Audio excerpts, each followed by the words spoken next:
Coming this fall, one guy and one girl start falling in love in a Japanese high school.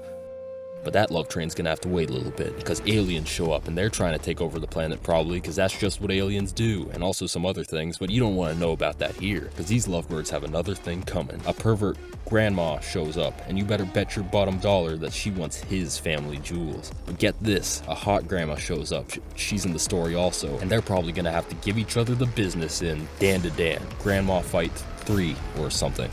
But wait, there's more. This other girl shows up and she's really fucking dumb, but you really don't want to know about that here. This girl's off that Flint, Michigan water, and she gets special dance powers. And also these two from earlier got powers too, did I forget to mention that? And Psychic Girl and Runner Boy who's lost his dick and balls at this point, and other things that are relevant to the plot probably, the movie. What? But wait, there's more. This other guy shows up and he's also kind of stupid, but not really. But trust me, you really don't want to know about that here. This is Dandadan. Were you able to figure out what it's about? Alright, that's okay. There's a lot to unpack here. Almost too much, some might say. But somehow, this series pulls it off. Why is that, you ask? You didn't ask, but I'm trying to make a video here. So to answer that question, let's begin at the beginning.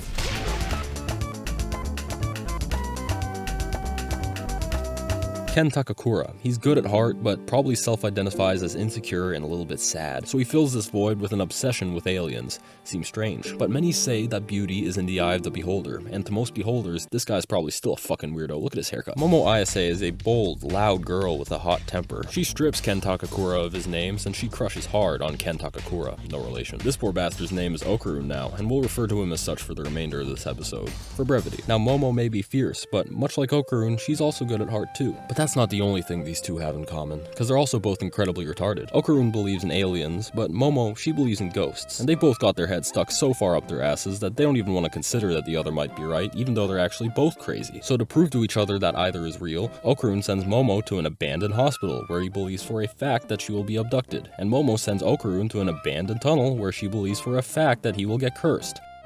Now, I'm not saying either of them deserved what was coming to them, but this feels like natural selection at work. Nothing much, my nigga. Just came back from one of the Diddy parties, Shen. You should have been there. It was dick and balls everywhere, Shen. Word is full. Nah, Shen, you should come to the Diddy party next time, B. Anyways, Momo gets psychic powers and escapes, that's cool. But remember pervert grandma? Unfortunately for Okarun, she does exist, and she steals his dick too. I wasn't lying about that. In exchange for his member, Okarun gets Turbo Granny powers. That is her canonical name. He also gets this fuck-ass perm that just sticks around after. Anyways, they fight the Turbo Granny and get his dick back, but now his balls are gone, and that's the plot for season 1, is sticking balls, guys. I mean, it's pretty standard anime writing for better or worse, but hey, at least he can piss in a straight line.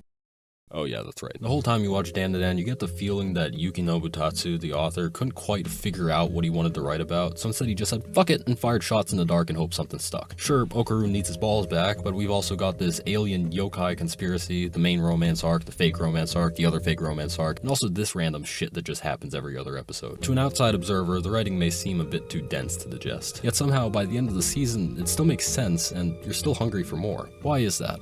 Let's explore.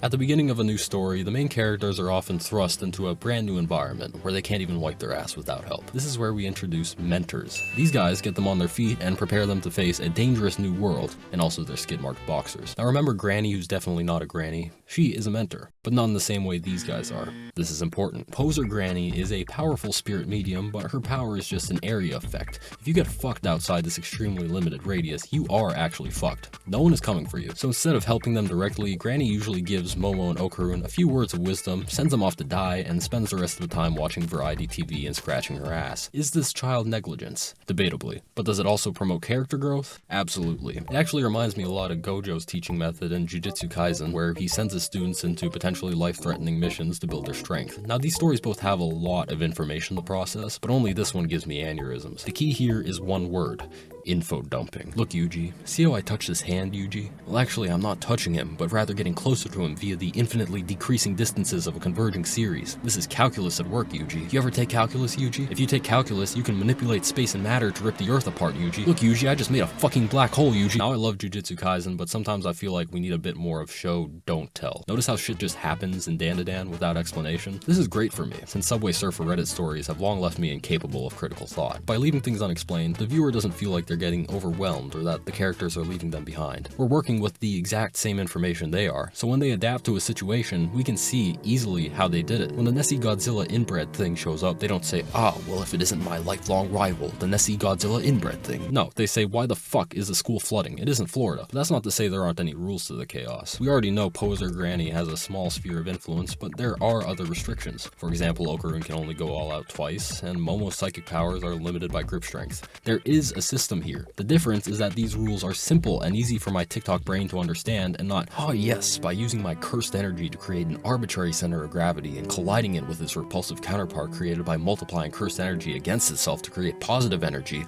I can make purple. Now where was I getting with this? Oh yeah, you almost forgot about the ball.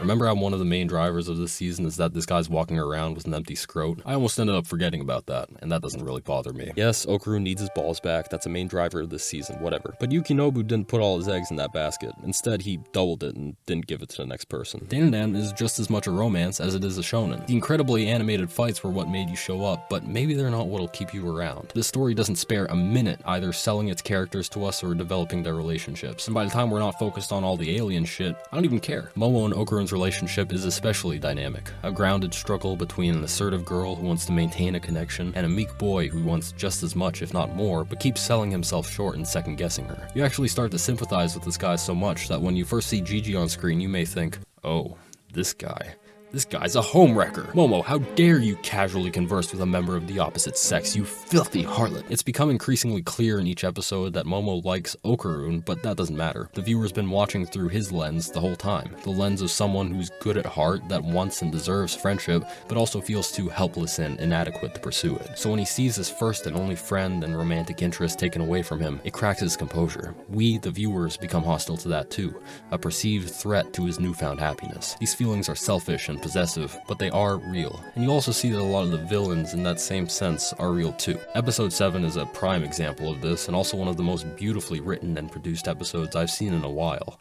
But it also features this one. Now when you first see Ira, you may have nothing good to say. She may come off as this ditzy, generally stupid girl with a god complex. But with due time and patience, it's only later on that you'll finally realize that she's still really fucking stupid and has a crippling god complex. But when it really counts, and I mean it needs to really, really count, she can actually be emotionally mature. Who would have guessed? Maybe you really don't care for any of this, and I get it, you miss the testicles, and that's okay. And you're somehow still sick of all this lovey-dovey friendship-building character growth bullshit, but don't worry. There's always going to be a place for the fights and the stunning visuals that come with them, but if we can't relate to or care about the characters that are directly affected and involved in these things, why would we want to watch in the first place?